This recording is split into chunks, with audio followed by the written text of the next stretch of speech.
All right, in example one, we've got an invasive species of water hyacinth that's spreading over the surface of a lake. And someone has gone out and taken some measurements. So initially, they went out and measured the area covered and found that 500 square feet of the lake was covered by water hyacinth, right? And so then they went out the next week and measured again and found that there was now 700 square feet of the lake covered by this water hyacinth. On the second week, they measured 980 square feet, and finally, on the third week, it was up to 1,390. So 1,390 square feet were covered by water hyacinth. All right, so the first task is just to graph this information. All right, so on week 0, that was the initial measurement. They measured 500 square feet, and then 1 week later, they found that we were up to 700 square feet. All right, so I'm just going to plot those points. We're treating area as if it's a function of time, right? So our time, which is measured in weeks, is the independent variable, and then the area covered depends on time.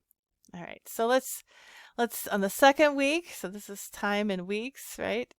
And this is the area in square feet. So it's Q, it says Q, but Q could be quantity, but it's measured in square feet.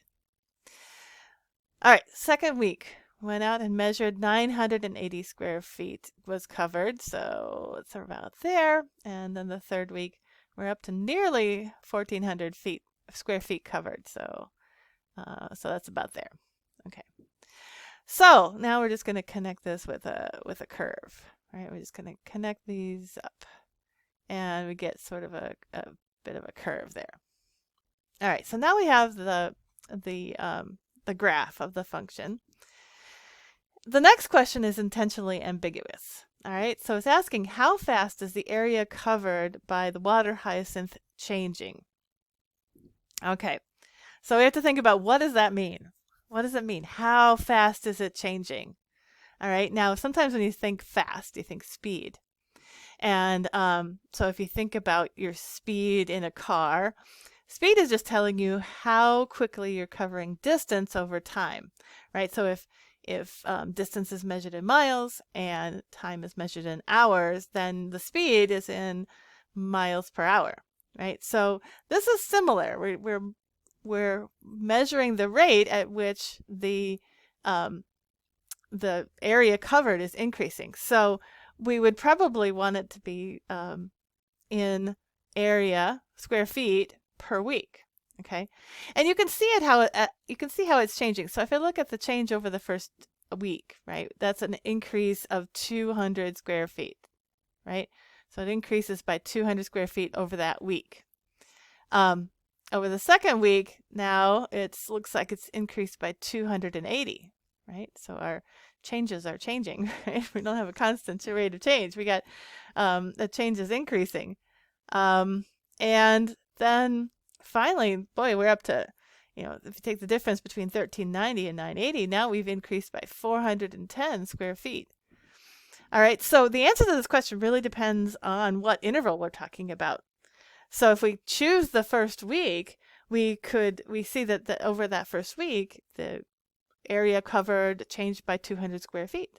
So we could say that the rate of change, that's changing at a rate of 200 square feet per week. Now we get a different answer if we look at the second week, right? If we look at the second week, the increase went from 700 to 980, so it increased by 280 square feet in that second week. So we could say that it's increasing at a rate of 280 square feet per week. Now, those are rates over 1 week periods, right? So the time interval is just 1 week, but we don't have to limit ourselves to 1 week. We could look at the rate of change over multiple weeks. So, for example, let me give ourselves a little bit more room. So if we look at the first 2 weeks, right? The change in the area covered is 480 square feet over 2 weeks. So on a per week basis, now that gives us a rate of change of 480 divided by 2, so 240 square feet per week. All right, so you can see that our answer really depends on what time interval we're talking about, right? We get different answers depending on, you know, whether we're talking about over the first week, over the first set, or over the second week, over the first 2 weeks. We could look at the rate of change over the third week, or maybe over the rate of change over the all 3 weeks, right? You could look at the average rate of change over the first 3 weeks. So it looks like, what is that, 480? That's like 890 is the total change. If divided by 3, you get the average rate of change over the full 3 weeks. All right, so let's get a little more formal about our concept of rate of change. Okay, so that's kind of our first topic here today, is just to talk about what is rate of change.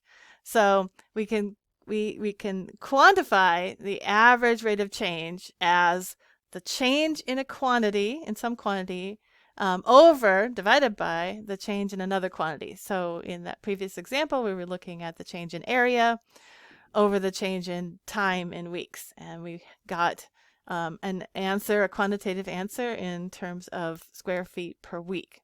Okay, so we're just looking at the change in a quantity divided by the change in another quantity. Okay, so it's usually the dependent variable over the independent variable. All right, now we can see that graphically here. We can look at 2 points, A and B. So we're looking at over an interval from A to B. We can find the value. So, let's see. We can find the value of the function, right? This represents a point A comma f of A, right? That's what that point is right there. This point here is the point B comma f of B, right? And if we look at the rate of change over that interval, the rate of change is essentially the slope of the line segment connecting those 2 points, right? If you remember from basic algebra, you probably learned that slope is the rise over the run. And in this case, our rise is the change in the value of the function, the dependent variable, and the run is the change in the independent variable. Okay, so we just take the ratio of those two and we get the slope, and we can quantify that as the average rate of change of a function over that interval. All right, so now that you have a more formal definition of the rate of change, average rate of change, we'll use that in the next example.